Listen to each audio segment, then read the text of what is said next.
함께 보실 하나님의 말씀은 느헤미야 13장 15절에서 마지막 31절까지의 말씀입니다. 오늘 느헤미야서 마지막 날입니다. 느헤미야서 13장 15절에서 마지막 31절까지의 말씀. 구약 성경 747페이지 전으로 있습니다. 드라마 바이블로 함께 봉독하겠습니다. 그때 내가 본즉 유다에서 어떤 사람이 안식일에 술틀을 밟고 곡식단을 나귀에 실어 운반하며 포도주와 포도와 무화과와 여러 가지 짐을 지고 안식일에 예루살렘에 들어와서 음식물을 팔기로 그날에 내가 경계하였고, 또 두로 사람이 예루살렘에 살며 물고기와 각양 물건을 가져다가 안식일에 예루살렘에서도 유다 자손에게 팔기로 내가 유다의 모든 귀인들을 꾸짖어 그들에게 이르기를, 너희가 어찌 이 악을 행하여 안식일을 범하느냐? 너희 조상들이 이같이 행하지 아니하였느냐? 그래서 우리 하나님이 이 모든 재앙을 우리와 이 성읍에 내리신 것이 아니냐? 그럼에도 불구하고 너희가 안식일을 범하여 진노가 이스라엘에게 더욱 심하게 임하도록 하는도다 하고, 안식일 전 예루살렘 성문이 어두워갈 때에 내가 성문을 닫고 안식일이 지나기 전에는 열지 말라 하고, 나를 따르던 종자 며칠 성문마다 세워 안식일에는 아무 짐도 들어오지 못하게 하였으므로 장사꾼들과 각양 물건 파는 자들이 한두 번 예루살렘 성 밖에서 자므로 내가 그들에게 경계하여 이르기를, 너희가 어찌하여 성 밑에서 자느냐? 다시 이같이 하면 내가 잡으리라 하였더니 그 후부터는 안식일에 그들이 다시 오지 아니하였느니라.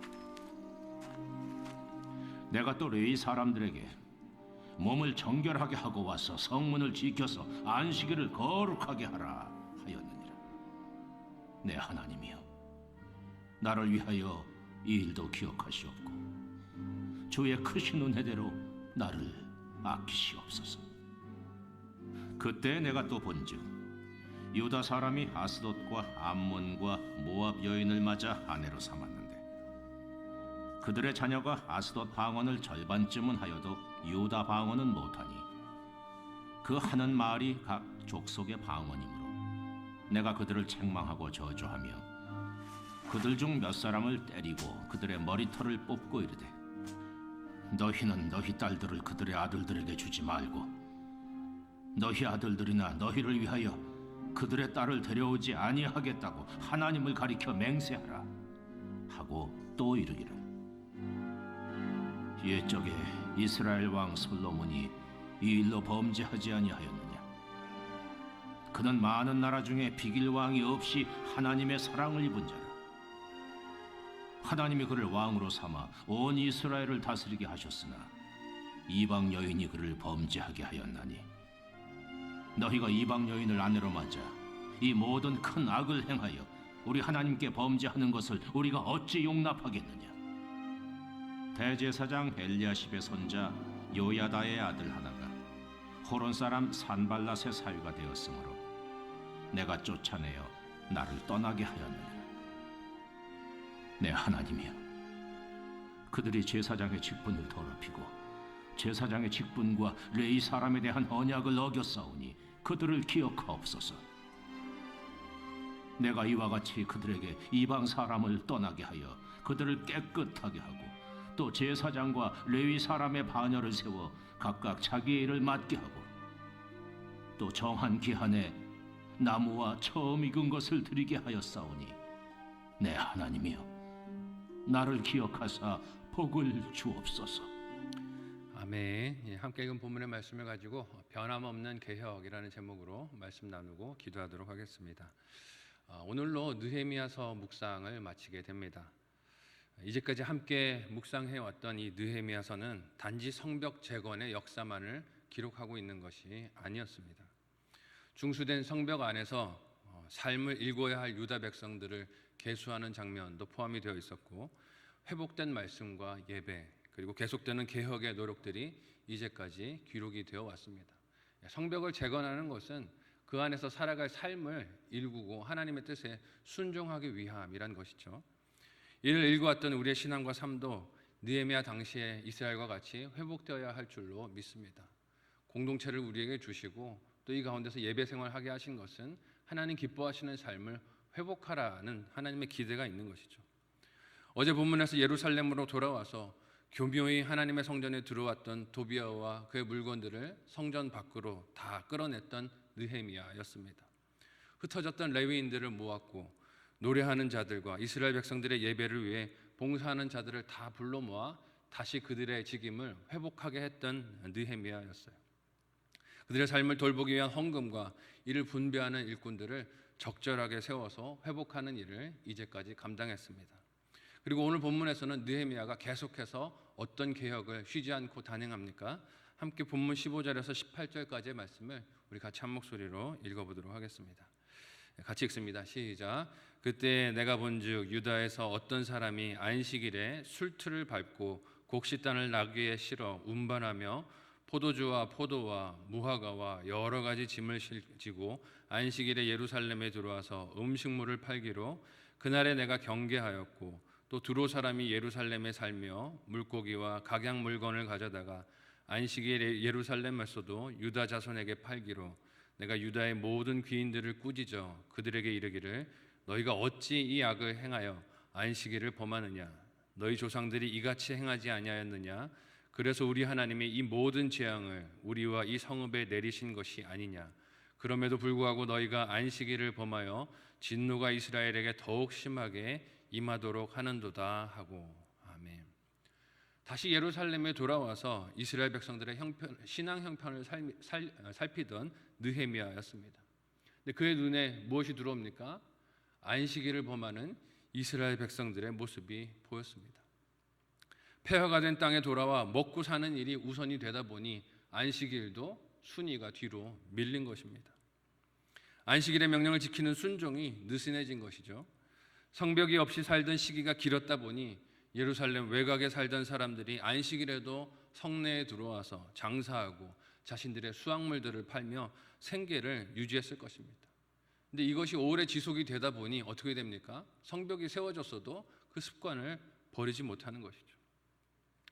이는 예루살렘 성이 무너지기 전 선지자들이 하나님의 심판을 외쳤던 때에도 있었던 범죄라는 것을 우리가 기억해야 합니다.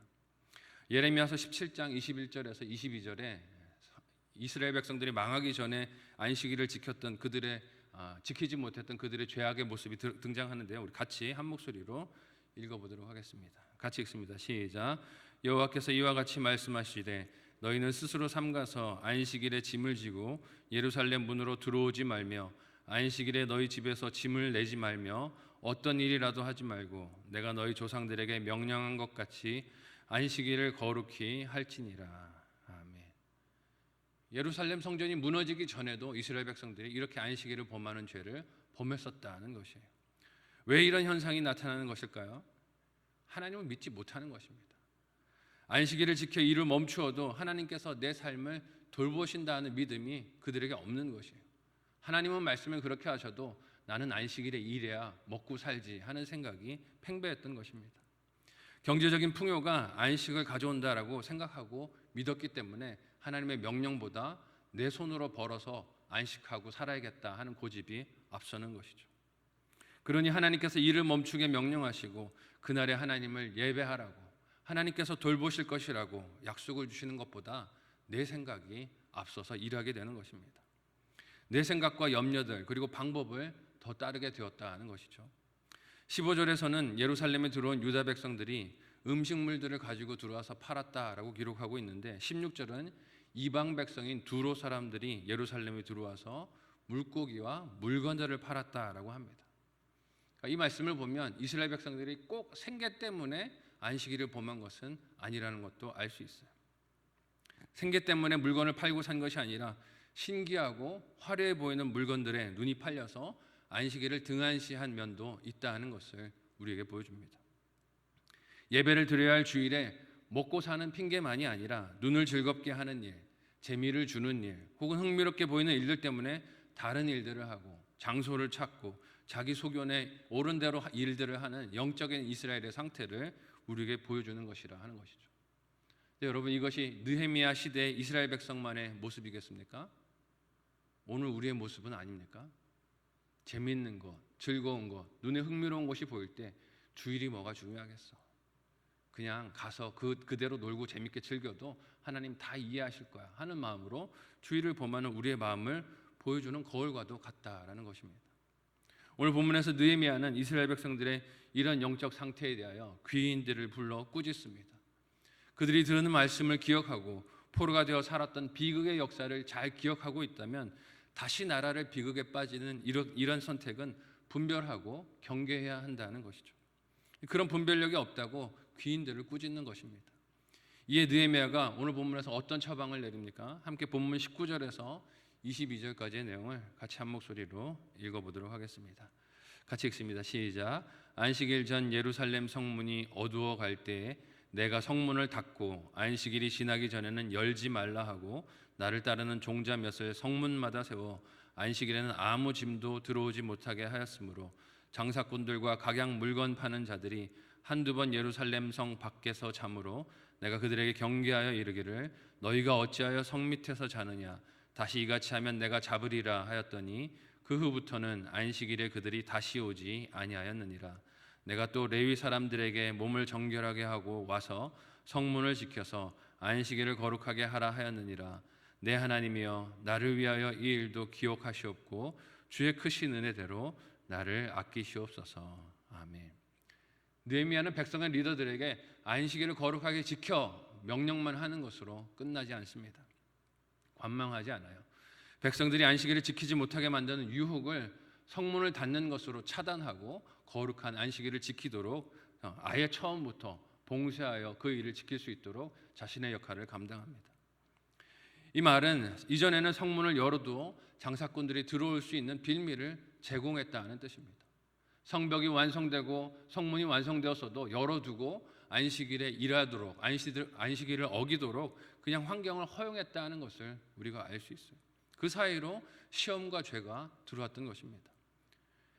느헤미야는 그 가능성을 기다리며 성 밖에서 잠든 장사꾼들까지도 오늘 본문에서 엄하게 경고하며 내쫓습니다. 다시 문이 열리겠지 기대하면서 성문 앞에서 또 성벽 밑에서 잠들어 있는 그들을 꾸짖는 것이죠. 아예 죄의 가능성을 끊는 것을 봅니다. 문은 닫아 걸고 밖에서 기다리는 자들을 꾸짖어서 내쫓고 아예 안식일을 어길 가능성 자체를 끊는 지도자의 모습을 보여줘요. 하나님을 예배하고 안식을 누리려면 이와 같이 환경을 정비하고 끊어야 할 것을 끊는 적용이 필요한 줄 믿으시기를 바랍니다. 주일 예배를 앞두고 토요일 저녁 늦게까지 피곤한 시간을 보내면 주일날 예배가 가능하겠습니까? 환경을 끊는 적용이 필요하다는 것이에요. 하나님은 온전히 예배하기 위해서 유혹이 되는 것들을 멀리하고 끊어내는 적용이 필요한 것입니다. 그렇게 토요일 늦게까지 즐겁고 재밌는 시간을 보낸다면 주일 예배가 어떤 자리가 되겠습니까? 가기 힘든 자리, 피곤한 자리, 나중으로 밀리는 자리가 되고 말 것입니다. 느헤미야는 이 개혁을 하면서 얼마나 많은 사람들의 불평과 원망을 들었을까요? 이 개혁을 하면서 많은 사람들이 그를 찾아와서 민원을 제기했을 것입니다. 그렇게 하면 우리 먹고 살지 못합니다. 그렇게 하면 우리 인생이 유지가 되지 않습니다. 라고 불평들을 쏟아놨을 거예요. 성문을 닫아서 먹고 사는 일이 힘들다. 급하게 성 밖으로 나가야 할 일들도 있다.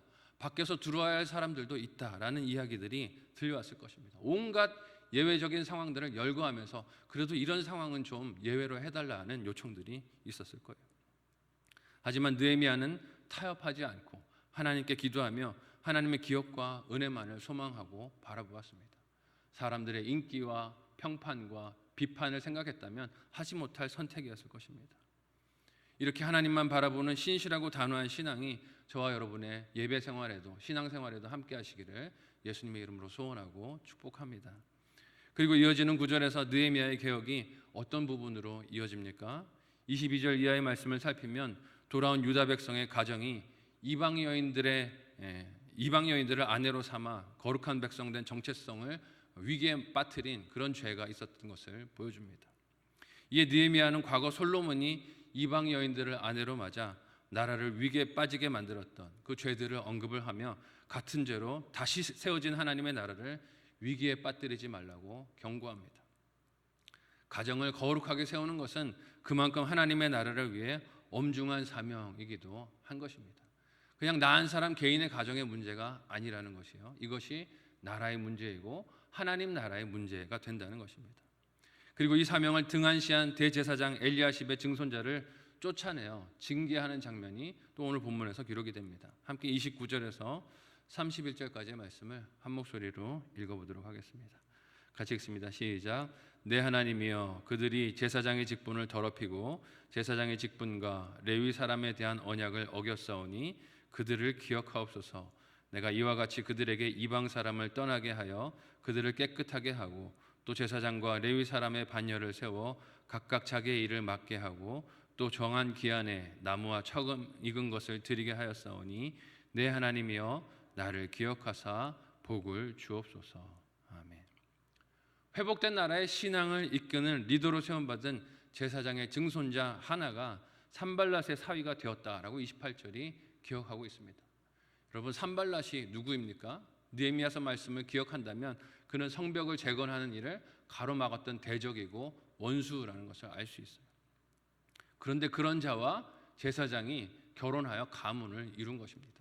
이유가 무엇이었을까요? 유혹이 있었을 거예요. 재물에 대한 유혹, 권력에 대한 유혹이 있었던 것입니다.